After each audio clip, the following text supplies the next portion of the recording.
ऐसा क्यों होता है कि जितने बड़े बड़े डायरेक्टर्स होते हैं, एक्टर्स होते हैं, वो एक डिल्यूजन में जीना शुरू कर दे रहे हैं, चाहे वो सलमान खान हो या रोहित शेट्टी हो। रोहित शेट्टी भी अपने एक डिल्यूजन में आ चुके हैं। क्यों? जिस भी तरह की मूवीज 2011 में बना रहे थे, 12 में बना रहे थे, आज भी उसी तरह की मूवीज वेब सीरीज बनाएंगे और लोग उसको देखना पसंद करेंगे। चलिए बिना किसी देरी के साथ शुरू करते हैं कि इंडियन पुलिस फोर्स के अंदर क्या गलतियां थी, क्या वो ऐसे अपने डाउनफॉल की तरफ जा रहे हैं। रोहित शेट्टी को क्या लगता है कि इस तरह की मूवीज आज के टाइम पे वर्क करेगी, इस तरह की वेब सीरीज को लोग घर पे बैठ के देखना एंजॉय कर पाएंगे। चलिए बिना किसी देरी के साथ शुरू करते हैं। बहुत दिनों के बाद आपसे मुलाकात हो रही है, तो बिना किसी देरी के साथ वीडियो को लाइक, शेयर और चैनल को सब्सक्राइब करना बिल्कुल नहीं भूलिए। एक एक करके बात करते हैं इन सारे पॉइंट्स के ऊपर।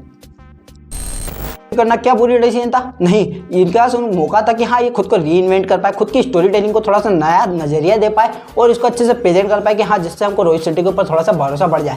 लास्ट टाइम जो उन्होंने टट्टी की थी वो थी सर्कस। सर्कस के बाद से ही मुझे यहाँ पर अंदाजा लग रहा है कि यहाँ पर डाउनफॉल जो रोहित शेट्टी का शुरू हो चुका है, एक ऐसी तरह से जिसको यहाँ पर कहीं ना कहीं पलटा नहीं जा सकता। सिंघम अगेन उनकी आखिरी चॉइस है, सिंघम अगेन उनका आखिरी स्कोप है जहाँ पर वो कहीं ना कहीं अपने आप को प्रूव कर सकती है कि हाँ मेरे अंदर मास कमर्शियल कैपेबिलिटीज अभी भी है कि मैं लोगों को एंटरटेन कर पाऊँ। अगर सिंघम अगेन अच्छी नहीं हुई ना तो मुझे लगता है कि रोहित शेट्टी का करियर पूरी तरह से बर्बाद होने वाला है, क्योंकि सिंघम अगेन के पोस्टर भी यहाँ पर यही अंदाजा दे रहे हैं कि उसका भी वही हाल होगा जो सर्कस का हुआ था, क्योंकि उसके पोस्टर ही आपको कहने के अंदाजा दे जाते हैं कि हाँ उस मूवी के अंदर कुछ ना कुछ तो गड़बड़ होने वाली। चलिए बात कर 30 से 40 मिनट के 7 एपिसोड है। 7 एपिसोड के अंदर आपको कंटिन्यूस स्टोरी देखने को मिलती है टेररिज्म की, और कहने की जो उसका टेम्पलेट है वो इंटरेस्टिंग हो सकता था, उसको अच्छे से प्रेजेंट किया जा सकता था। लेकिन रोहित शेट्टी ने यहाँ पर क्या किया, उन्होंने यहाँ पर स्टोरी उठाई पूरी सूर्यवंशी की, उसको थोड़ा सा 7 एपिसोड तक लंबा खींचा। सिद्धार्थ मल्होत्रा को लिया जो कि कहने की पुलिस की वर्दी में अच्छा लग रहा है, उसको मार्केट भी उसी तरह से किया है कि सिद्धार्थ मल्होत्रा अपने कोप यूनिवर्स के अंदर एंट्री मारने वाले और उनके ऊपर यूनिफॉर्म कितने अच्छे से यहाँ पर शूट हो रही है। नो डाउट सिद्धार्थ मल्होत्रा काफी अच्छा लग रहा है पूरी सीरीज के अंदर। उनकी एक्टिंग में मुझे पसंद है, मुझे ऐसा नहीं लगा कि बहुत ज्यादा वो ओवर एक्टिंग कर रहे थे।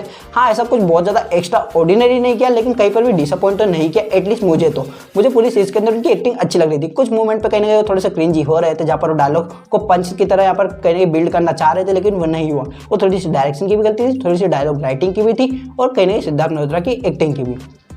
तो शिल्पा शेट्टी ने पता नहीं क्यों यहाँ पर वापस से अपना एक्टिंग में डेब्यू करने की कोशिश की है, वापस से कमबैक करने की कोशिश की, जो कि बिल्कुल भी होता हुआ नहीं दिखाई दे रहा, क्योंकि शिल्पा शेट्टी की एक्टिंग उतनी ही बुरी है जितना कहीं ना कहीं इस मूवी की कलर ग्रेडिंग है। इसकी कलर ग्रेडिंग भी बहुत घटिया, उसी तरह से शिल्पा शेट्टी की एक्टिंग भी उतनी ही घटिया। हाँ एक चीज मैं यहाँ पर कहने का उनको यहाँ पर कहने की तारीफ करना चाहूंगा कि हाँ जब उन्होंने एक्शन सीक्वेंस को ट्राई किया वो अच्छी लगी, उनके एक्शन सीक्वेंस देखने में अच्छे लगते, क्योंकि उसकी कोरियोग्राफी भी अच्छी थी और शिल्पा शेट्टी ने खुद ही परफॉर्म किया, जो कि साफ ही देखने में नजर आता है। लेकिन हाँ उसके अंदर भी कुछ सीन्स में थोड़ी सी क्रिंज वाइब आ जाती है। विवेक ओबराय की बात करें, विवेक ओबराय अपने रोल में ठीक ठाक ही लगे, ऐसा कुछ बहुत ज्यादा एक्स्ट्राऑर्डिनरी नहीं किया, लेकिन उनके कैरेक्टर को एक फिलोसोफर ज्यादा बना दिया गया। विवेक ओबराय को जब प्रेजेंट किया था तो वो एक फिलोसोफर की तरह ज्यादा दिखाई देते ना कि एक कोप, क्योंकि जब उनको प्रेजेंट करते तो एक फिलोसफी झाड़ना चाहते हैं, जो कि मुझे लगता है कि एक कोप को तो बिल्कुल भी उस तरह से नहीं प्रेजेंट करना चाहिए था। और ये रिपीटेटिव होता है, एक दो बार नहीं बार बार ये होता है कि वो आता है कोई अपनी फिलोसफी झाड़ता है, लेक्चर देना शुरू करता है और वो उसी तरह से खत्म हो जाता है। और जिस तरह से उनके कैरेक्टर का यहाँ पर कहने के एक आग दिया था ना, वो भी मुझे इतना पसंद नहीं आया, क्योंकि बहुत ज्यादा ऑब्वियस हो चुका था और उसका इंपैक्ट नहीं होता। एटलीस्ट 2 एपिसोड के बाद ही अगर आपको करना था तो बिल्कुल भी उसका इंपैक्ट नहीं होता। जितने विवेक ओबराय को लेकर मार्केटिंग की गई थी उतना तो उनका मूवी के अंदर कैरेक्टर ही नहीं था। चलिए अब बात करते हैं इसके अगले पॉइंट्स की। रोहित शेट्टी ने सबसे बड़ी गलती तो वहीं कर दी थी जहां पर उन्हें इतने सारे बॉम्ब ब्लास्ट दिखाए, लेकिन उसका कोई इंपैक्ट नहीं दिखाया। वेब सीरीज के अंदर जिसके पास आपके अंदर खूब टाइम होता है, जहां पर आप इंपैक्ट को दिखा सकते हो, उसके सर्कमस्टांसेस को दिखा सकते हो, लेकिन आपने क्या चुना, आपको सिर्फ यहाँ पर विलन की लव स्टोरी के ऊपर फोकस करना था, उससे थोड़ा सा सिंपैथाइज करना था, जिसके कारण पूरी स्टोरी का इंपैक्ट ही खत्म हो जाता है। उसके ऊपर हम सिंपैथी भी नहीं कर पाते। और जो विलन भी है उसकी एक्टिंग इतनी गंदी कि मुझे लगता है कि आज से 10-12 साल बाद जब कोई सीरीज को देखेगा, गलती से अगर किसी ने देखना शुरू कर दिया तो इस विलन को देख के लगा कि भाई इसको तो आज ही मैं ही मार देता हूं, क्योंकि इस विलन की एक्टिंग इतनी गंदी थी। उसके जो एक्ट थे वो तो फिर भी यहाँ पर कहने यहाँ पर सहे जा सकते थे कि हाँ भाई विलन इस तरह का होता है, टेररिस्ट इस तरह के ही होते होंगे, लेकिन उसकी जो एक्टिंग थी बहुत ही घटिया थी, बहुत ही कहीं ना कहीं कह सकते हो कि आपको झेल ही नहीं जाएगी। उसकी एक्टिंग में कोई एक्सप्रेशन नहीं था। अर्जुन कपूर भी इससे बेटर एक्टर लगता है मुझे। चलिए अब बात करते हैं इसके अगले कुछ नेगेटिव। वो इसकी कलर ग्रेडिंग, इसका वीएफएक्स, इसकी साउंड डिजाइनिंग। कई सारे ऐसे मूवमेंट जहाँ पर मास मूवमेंट को क्रिएट किया जा सकता है, लेकिन वहाँ पर जो इस तरह का वीएफएक्स और जिस तरह की कलर ग्रेडिंग इस्तेमाल की गई थी ना, वो आपको पूरी तरह से डिस्कनेक्ट कर देती पूरी सीरीज के साथ, जहाँ पर आपको कनेक्टिविटी ही फील नहीं होती। कैरेक्टर के साथ तो आप कनेक्ट हो ही नहीं, वो तो शुरू से ही नहीं होता, लेकिन उसके बावजूद भी जो विजुअली दिखाया जा रहा है, विजुअली आपके साथ अपीलिंग नहीं होता है।